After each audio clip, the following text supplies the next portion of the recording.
Okay, if your DM just sent you this video, there might be an issue, but no worries, we're going to solve it together. A few weeks ago, we talked about the best habits of D&D players, taking notes, respecting the themes of the game, respecting other players, etc. Today, we're flipping the script. I asked you to share the worst player habits, and a couple hundred people responded with excellent points and terrible stories. They covered metagaming, main character syndrome, flat-out bullying other players, and not showing up to the game. All the classics. But among the responses, I noticed another common thread. Not a new problem, but a pervasive one that you've probably faced or even caused at one time or another. I know, because I have done this, and it's a player behavior that I'm going to call Hobbitism. Because by giving it a name, we can better define this issue and find ways to solve it. Because I'm Bob, this is where we learn how to have more fun playing D&D together, and let's start with this comment. Not emerging into the fantasy world, but bringing modern expectations and economics into that world. Now, the economics part makes me feel like they had a pretty specific incident in mind, but like they said, the broader problem is not emerging into the fantasy world. That is Hobbitism. And in this case, the player expressed it by bringing modern expectations into the fantasy world. I'm sure you have experienced someone nitpicking the DM or a fellow player over the realism of a situation during your fantasy game. But why do people do this? 1. Immersion. Ironically, they want to increase their own immersion by increasing the realism, which starts by pointing out any flaws in the game or another player's logic. 2. Comedy. They want to make others laugh by pointing out these flaws. 3. Ego.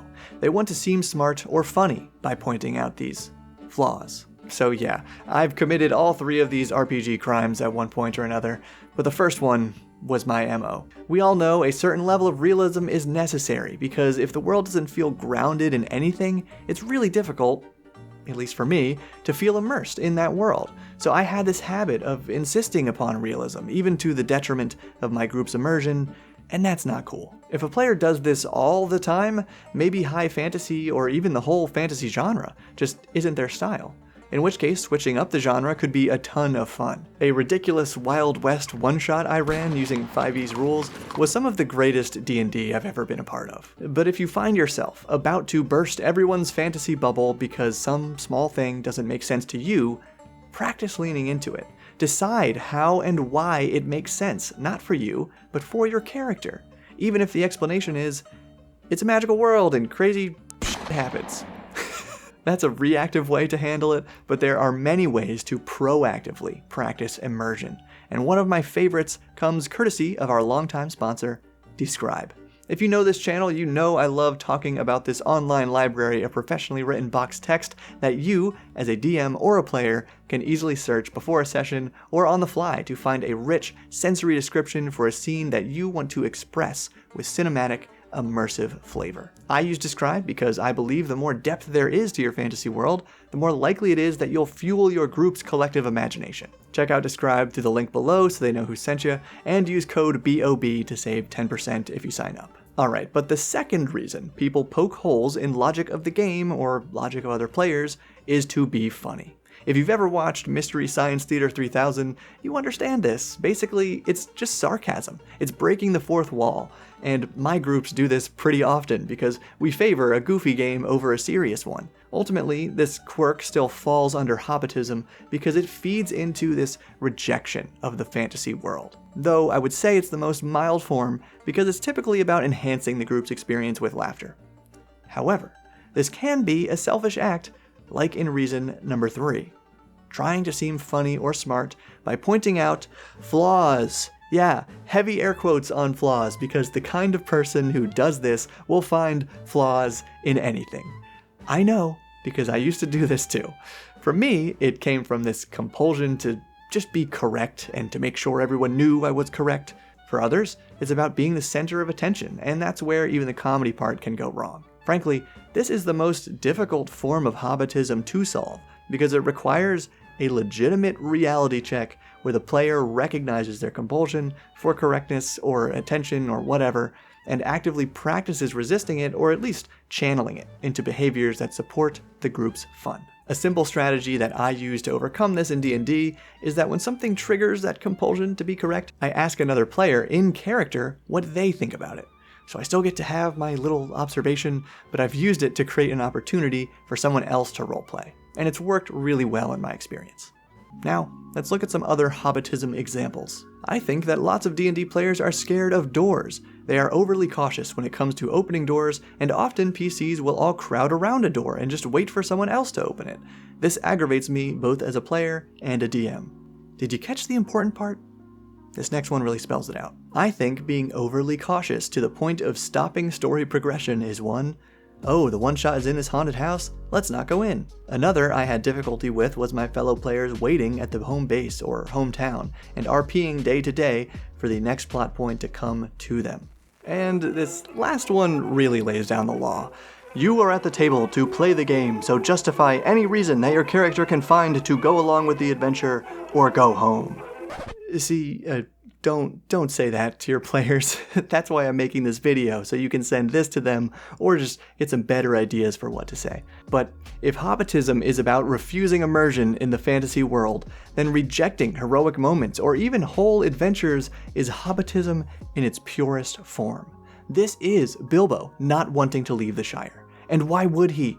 Yes, it is perfectly logical for a character to want the comfort and safety of home over the monsters and perilous journeys and near certain death at the hands of some dark lord. But that is why a lot of us play D&D. It's not real, so I don't have to be logical. I get to explore an impossible world and try to achieve the impossible. I don't have to. I get to take the ring to Mordor and cast it into the fires of Mount Doom. But that's not the only reason I play D&D.